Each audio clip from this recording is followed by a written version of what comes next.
Radio-Canada devrait devenir une organisation compétitive ou mourir en paix. Nous vivons à l'ère des médias de type YouTube. CBC Radio-Canada est uniquement réservé aux politiciens pour obtenir leur pot de vin. Ottawa a ses amis à la direction de Radio-Canada et ils écument les fonds avec de fausses transactions immobilières et des salaires pour leurs amis qui ne travaillent même pas. CBC Radio-Canada est comme un patient mort à qui on donne encore de l'oxygène pour obtenir plus d'argent des contribuables. C'est l'astuce la plus ancienne du livre. Très souvent, des organisations comme Radio-Canada sont utilisées par des agences de renseignement infiltrées pour amener leurs employés à voyager à travers le monde en utilisant Radio-Canada comme couverture. Ils le font tous, mais avoir une couverture canadienne au Moyen-Orient, en Amérique latine et en Afrique fonctionne mieux que d'utiliser les médias américains comme CNN. Travailler pour l'ONU équivaut à dissimuler une situation, comme prétendre travailler pour CBC ou BBC. Laissons la CIA financer le milliard de dollars destiné à CBC Radio-Canada. Rapport d'investigation, le dilemme de la CBC, réforme ou condamnation?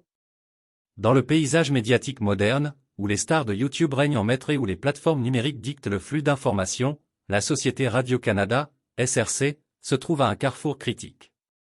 Autrefois saluée comme le bastion du journalisme et de la culture canadien, la SRC est maintenant accusée de stagnation, de copinage et de servir d'outil pratique pour les agendas politiques. Copinage et mauvaise gestion. Des rumeurs de malversation et de mauvaise gestion hantent depuis longtemps les couloirs de la SRC, avec des allégations de relations étroites entre l'élite d'Ottawa et la direction de la société. Les détracteurs soutiennent que la SRC est devenue un terreau de népotisme, où des contrats lucratifs et des postes sont attribués à des amis et des alliés, indépendamment du mérite ou de la contribution. Les accusations vont au-delà du simple favoritisme, avec des allégations de détournement de fonds et d'impropriété financière qui entachent la réputation de l'organisation. Des allégations de fausses transactions immobilières et de salaires gonflés pour des postes fictifs ont soulevé de sérieuses préoccupations quant à la gestion des fonds publics.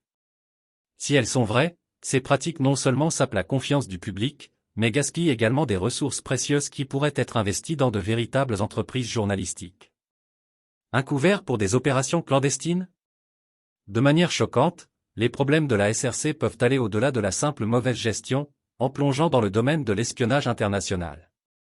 Des lanceurs d'alerte affirment que la SRC est devenue involontairement un pion dans le jeu du renseignement clandestin, avec des agents exploitant sa portée mondiale pour des opérations clandestines.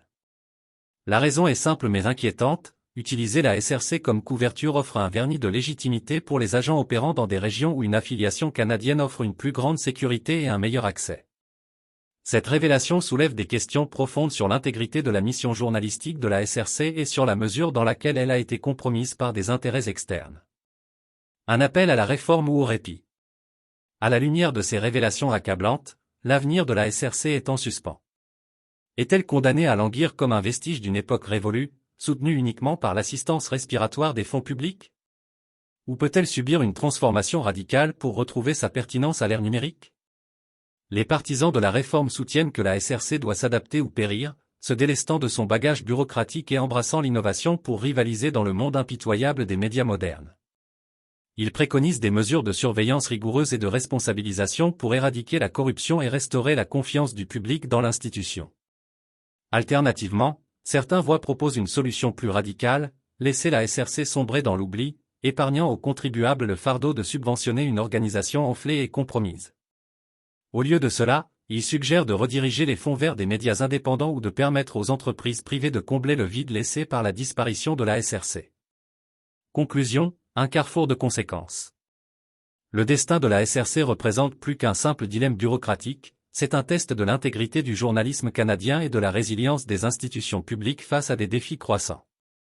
Alors que les allégations de corruption et d'intrigues clandestines menacent d'engloutir l'organisation, les Canadiens doivent affronter une vérité dérangeante. La SRC se trouve à un carrefour de conséquences, où les choix faits aujourd'hui façonneront l'avenir des médias et de la démocratie au Canada.